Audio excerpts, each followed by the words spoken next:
जय मां पीताम्बरम्। आज हम लोग अपनी माँ का ही गुणगान करते हैं। माँ भगवती पीताम्बरा बहुत ही दयालु है, बहुत ही कृपालु है अपने भक्तों के प्रति। जिसने भी माँ की कृपा एक बार भी अनुभव कर ली, वो माँ के चरणों की सदैव ही बलिहारी ही जाता रहेगा। ये हम नहीं कहते हैं, ये अनुभव की बातें हैं। जिसने भी अनुभव एक बार भी जीवन में कर लिया, वो माँ को छोड़ के कहीं अन्यत्र जाने का नाम ही नहीं लेगा। भाई, हमने तो देखा है माँ इतनी कृपालु हैं, इतनी दयालु हैं कि कुछ न कुछ वो अपने साधकों को निरंतर दिया ही करती हैं। हमने तो देखा कि यदि भगवती के मूल मंत्र का हवन खड़ी हल्दी से एक माला नित्य यदि हम कर रहे हैं तो कोई ऐसा काम नहीं है जो असंभव हो। अवश्य पूरा होता है, त्वरित गति से कार्य होता है। केवल आप एक माह करके देखें। खड़ी हल्दी, उसमें थोड़ा सरसों का तेल लगा देना और केवल खड़ी हल्दी, मात्र खड़ी हल्दी से रात 10 बजे के बाद मात्र एक माला हवन। ओम ह्रीं बगलम किस्सा दुष्टानम वाचम मुखम पदम स्तंभ जिह्वाम कीले बुद्धिम विनाशे लिम ओम स्वाहा। एक माला जाप के बाद 1 महीने तक करने के उपरांत त्वरित गति से कार्य होते हुए हमने देखे हैं। भाई, माँ अत्यंत दयालु है। वो अपने साधकों पे किसी न किसी बहाने कृपा करती ही रहती हैं। भाई, जैसे लोग कहते हैं देखने की शक्ति नहीं मिल रही है, तो माँ वो भी देती हैं। 27 जोड़े लौंग के 27 जोड़े लौंग की माला यदि हम माँ को अर्पित करते हैं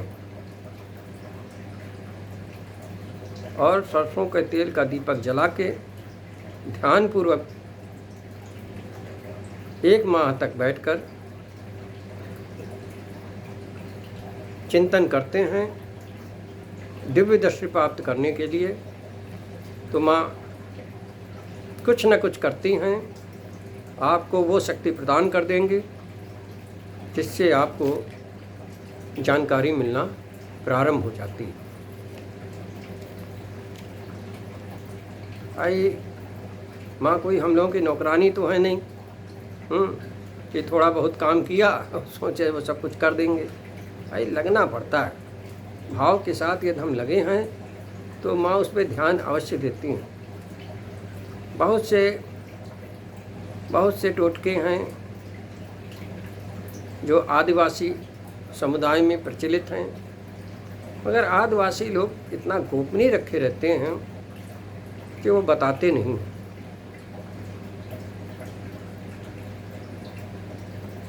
तो आदिवासी समुदाय में बड़े बड़े मंत्र जपने की आवश्यकता नहीं रहती है। वो तंत्र करते हैं। तंत्र यानी कुछ चीज़ें इकट्ठा कर ली और किसी एक मंत्र का सहारा ले लिया और बस कार्रवाई कर दी, काम हो जाते हैं। जबकि मंत्र विज्ञान में लाखों का जाप करना पड़ता है, तब काम होते हैं। मगर तंत्र विज्ञान में लाखों जाप की आवश्यकता नहीं होती है। हाँ, मंत्र की जरूर आवश्यकता होती है, मगर कम मात्रा में ही जाप सफल हो जाते हैं। भाई, हम तो देखते चले आए हैं, हमारे साधक काफ़ी परेशानी में रहे, मगर जब से वो माँ की शरण में आए कुछ न कुछ उनको लाभ मिलना प्रारंभ हो गया। एक साहब हैं, बहुत पीड़ित थे, अमेरिका में रहते हैं। वो हमारे शिष्य बने। कहने लगे, गुरुजी जब से मैं आपकी शरण में आया हूँ तब से तकलीफ़ों का अंत होना दिन पर दिन शुरू है। अब हमें संतुष्टि है। जो पहले हर समय डर लगा रहता था, दहशत मन में बनी रहती थी, कल क्या होगा, वो सब अब हट गया है। बहुत से हमारे साधक हैं जो अपने अपने अनुभव हमें बताया करते हैं। एक ने तो सतनाम के बारे में इतना अच्छा अनुभव बताया कि मेरा मन खुद ही गदगद हो गया।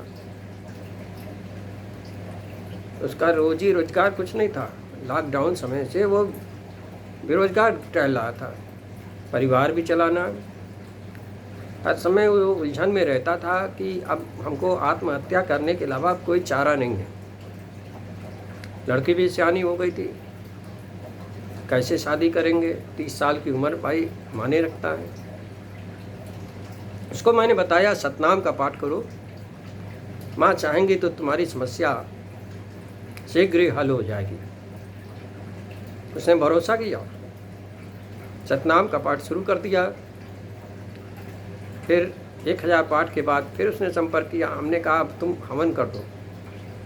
जिस दिन उसने हवन किया उसी दिन उसके एक दोस्त का फ़ोन आया कि क्या कर रहे हो। उसने कहा कुछ नहीं, बेरोजगार हैं, अब कुछ समझ में नहीं आ रहा है, बड़ी हताशा के जीवन व्यतीत कर रहा हूँ। उसने एक पता दिया, कहा जाके इनसे कल मिल लेना, तुमको काम मिल जाएगा। दूसरे दिन गए, उनसे मिले, उन सज्जन ने उनको नौकरी दे दी। उसने हमें शाम को बताया, गुरुजी 30,000 रुपये का तो जुगाड़ हो गया, अब हमारी गृहस्थी चल सकती है। यही नहीं, हवन के चौथे दिन बाद उसका फ़ोन फिर हमारे पास आया, गुरुजी हमारी बिटिया की शादी एक स्थान पे तय हो गई है। लड़के वाले खुद आए थे और कह रहे थे तुम्हारी बेटी हमें पसंद है और मैं इससे शादी करना चाहता हूँ। भाई लोग वर ढूंढने निकलते हैं, मिलते नहीं हैं। यहाँ तो वर चल के आया घर। ये माताश्री का प्रताप है, गजब का प्रताप है माताश्री का। अनहोनी को होनी कर देती है। जो व्यक्ति मरने की सोच रहा था उसको नौकरी भी मिल गई, उसकी बेटी का विवाह भी तय हो गया, केवल मात्र सतनाम के पाठ से। भाई माँ बड़ी गजब की देती हैं, जब भी देती हैं बहुत ही अपने साधक का मन गदगद कर देती हैं। ऐसी प्रचंड शक्तिशाली माँ बगलामुखी को मैं बारंबार नमन करता हूँ। आइए आज हम बताते हैं आदिवासी गोपनीय रहस्यमयी तंत्र के बारे में। अपनी माताश्री का ही मंत्र है, ओम ह्रीं बगलाम की सदुष्टानम वाचम मुखम पदम स्तंभ जिह्वम की लय बुद्धिम विनाशे ह्रीं ओम। बस ओम तक है, स्वाहा नहीं बोलना है। ओम ह्रीं बगलाम की सदुष्टानम वाचम मुखम पदम स्तंभ जिह्वम की लय बुद्धिम विनाशे ह्रीं ओम। इसका आप एक बार एक माला जाप कर दें। जब ये तंत्र प्रयोग किया जाता है तो एक माला पहले जाप करके फिर आगे की कार्रवाई की जाती है। तो इसमें कुछ चीज़ें इकट्ठा कर ली जाती हैं और उसको जो है उसी हिसाब से बनाया जाता है। जैसे आपने एक माला जाप कर लिया, फिर आप लीजिए एक साबुत नींबू,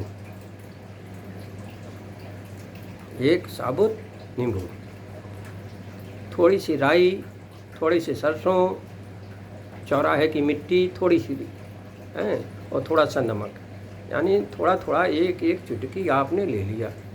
ज़्यादा नहीं लेना, एक एक चुटकी ले लो, बहुत है। और 7 टुकड़े फिटकरी के और 7 टुकड़े 7 टुकड़े कपूर के छोटे छोटे टुकड़े कर लिए और वही एक ढेर बना के उस पर रखते चले जाओ। और उसी के ऊपर 7 लौंगे भी रख दी, 7 काली मिर्च भी रख दी। ये सब एक ढेर बनाते हुए उस पर रखते रहिए। और 7 खड़ी लाल मिर्च, अच्छा, और 1 चुटकी हींग और 7 चुटकी राई और 7 चुटकी राख और 7 कुमकुम, 7 चुटकी कुमकुम। ये सबको आपने एक जगह एकत्रित कर दिया। अब इसको अपने मंत्र ओम निम्बग्रमी सदुष्टानम वाचम मुखम पदम स्तंभ जिमम कीले बुद्धिम विनाशम स्वाहा नहीं, इससे 7 बार अभिमंत्रित कर दीजिए। यह सारा आइटम एक जगह रख दिया। एक कोई पात्र ले लो, उसमें सब रखते चले जाओ और इसको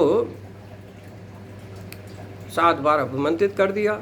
और जो रोगग्रस्त व्यक्ति है, जिसके ऊपर सब कुछ गड़बड़ घोटाला है, उसके ऊपर से 7 बार एंटी क्लॉकवाइज उतार लिया और उतार के उसको जलाना है।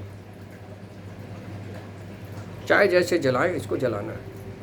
तो पहले करते हैं आग तैयार। आग तैयार करने के बाद इसको उसी में धरते हैं झोंक।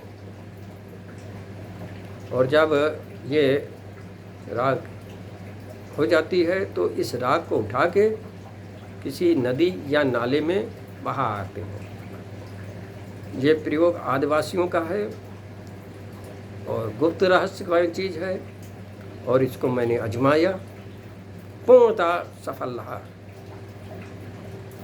एक सज्जन हैं जिनके ऊपर कोई प्रेत का आवेश आता था, आवेश चिल्लाता था, उल्टा सीधा बकता था। बताओ, उसके ऊपर मैंने यही प्रयोग किया था। सब सामान इकट्ठा किया, एक कटोरे में रख के उसके ऊपर से उतारा। बड़ा हाथ पांव चला रहा था भैया, जब चूक जाते तो हमको मार देता। तीव्र प्रयोग था।